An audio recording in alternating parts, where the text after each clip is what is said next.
Olá, prazer, meu nome é André Rangel, eu sou ator e o bate-papo hoje informal é com o Dr. Álvaro Charo, criminalista, mas atrás, do lado, ao redor e ao derredor do criminalista existe o homem, existe a pessoa, existe o Álvaro Charo. E aí vamos conhecer nesse bate-papo informal um pouco mais sobre quem é Álvaro Charo. Meu nome é Álvaro Costa, sou advogado criminalista, pai, esposo. É um prazer estar aqui de frente com você. Carinhosamente apresentado como Álvaro Charo, por referência ao meu filho, né? As pessoas me chamam muito de Papai Charo por aí. Mas estamos aqui para fazer esse bate-papo leve e gostoso. Quem é Álvaro Charo por trás do criminalista? Até porque a gente entende que o criminalista ele passa a maior parte do tempo tratando dos assuntos profissionais. E como é que se divide esse Pai, Filho e Espírito Santo? Álvaro Charo pai, Álvaro Charo criminalista e Álvaro Charo pai de Álvaro Charo. Costumam dizer que eu sou uma outra pessoa quando estou trabalhando, né? Quando eu estou cuidando dos meus processos, assim como você falou, quando eu estou atuando, eu sou uma pessoa, né? Eu costumo me dizer que eu sou muito sério, muito fechado, e eu procuro não levar isso para casa, né? Então eu deixo tudo no meu escritório. Antigamente eu levava algumas coisas para casa, eu não terminava de fazer o serviço em casa, aqui no escritório, desculpa, lá no escritório, e aí eu já levava para casa. E aí com o tempo eu fui percebendo que isso não é uma boa, né? Eu comecei a separar essa relação casa, escritório, né? Família. Em casa eu sou um pouquinho brincalhão também, eu brinco. Acho que você tem grandes responsabilidades, além do chefe de família, etc e tal, que tu traz toda essa carga de responsabilidade. Existe o Dr. Álvaro Charo, criminalista, que tem toda uma responsabilidade. E a responsabilidade dobra por ser hoje pai de Álvaro Charo? Dobra porque esse Charo aí já é referência a ele, né? E daí é uma responsabilidade dobrada, né? Porque assim, meio que tudo que a gente faz começa a ser visto e relacionado, né? O que faz, o que fala e o que pensa, e o que pensam por você, inclusive. E o que pensam por mim, inclusive. Tentam transportar para ele, né? Tentam fazer essa referência com ele e vice-versa. Para mim é uma coisa gostosa, né? Hoje eu sou o pai do Álvaro Charo, né? Esse é o filho do Álvaro, né? É o pai do Álvaro. É uma inversão gostosa aí, ao meu ver. Eu tenho muito orgulho disso. E essa inserção no mundo virtual, essa exposição, porque uma coisa é você ser um crime... vamos chamamos de brindar, na verdade? Opa! Mais leve, né? Fica mais leve. O bate-papo fica mais leve. Agora, a responsabilidade em ser um criminalista, nós já compreendemos, nós já sabemos dessa responsabilidade. Agora, a responsabilidade em ser pai do Álvaro Charo, com o que diz, com o que pensam e o que pensam a seu respeito, porque houve uma recente polêmica, nós já vamos entrar já nela, mas eu preciso saber qual o tipo de responsabilidade, além do glamour e da exposição que se tem, né, com a massa, qual é a responsabilidade, qual o peso que se tem hoje no que é dito? Né? Porque uma coisa é o criminalista, porque o que é dito é do tribunal, com o cliente, etc e tal. Quando você fala de ser pai de Álvaro Charo, você tem uma exposição maior com a mídia, com a massa. E qual o peso disso? Hoje, eu posso dizer assim que ele é uma referência, né? Nesse meio digital. São quantos milhões? Quase 10 milhões? Quase 10 milhões, 9 milhões e 800, 9 milhões alguma coisa. E quase uma metrópole. Existe essa referência aí e eu sou um pouco, né, bem para trás, vamos dizer assim, da geração de hoje, embora a gente tenta ser o mais atual possível, né? E a gente vem, lógico, acompanhando a evolução, ninguém pode ficar parado. Claro. Mas existe realmente uma preocupação que fala. Às vezes eu uso algumas expressões em casa que aí ele diz, pai, isso aí você está sendo preconceituoso. Eu disse, mas na minha época isso não era para ser preconceituoso, né? Mas tem que ter cuidado com o que o senhor fala aí. O senhor também é visto, né? Também está exposto por conta dele, né? É culpa dele essa exposição aí, não é minha. Culpa dele. Eu estava lá pequenininho, aí já tem um número de seguidores. Então, aí ele sempre está me regulando e eu sempre estou aprendendo com ele, com a irmã dele. A irmã dele é mais caxia para esse negócio, sabe?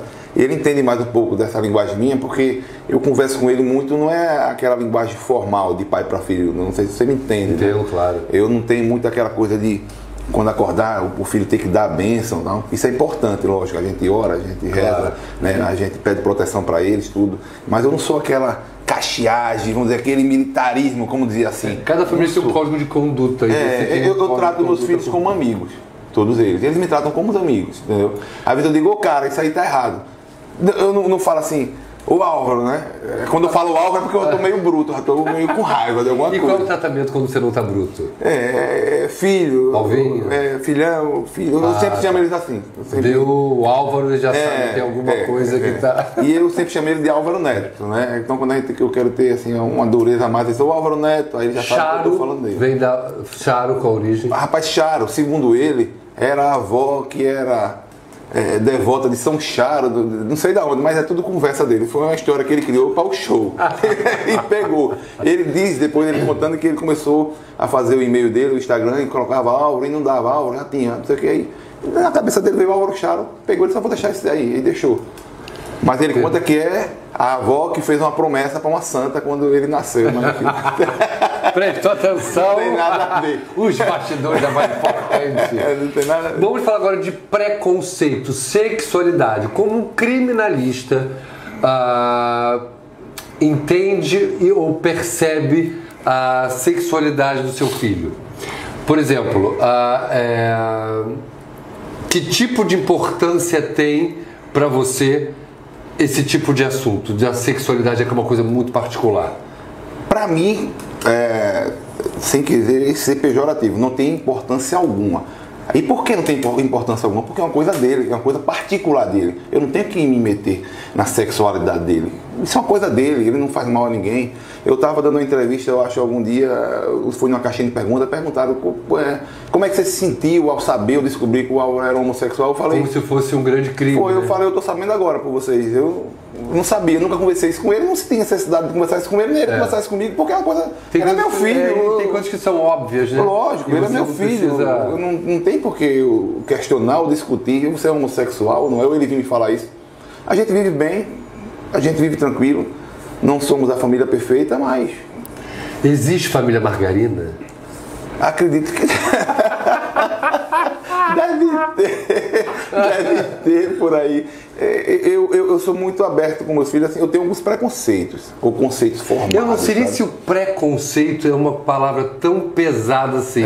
Porque se você não conhece alguma coisa, você tem um preconceito daquilo que pode ser errado, que pode ser próximo do certo. Perfeito. Né?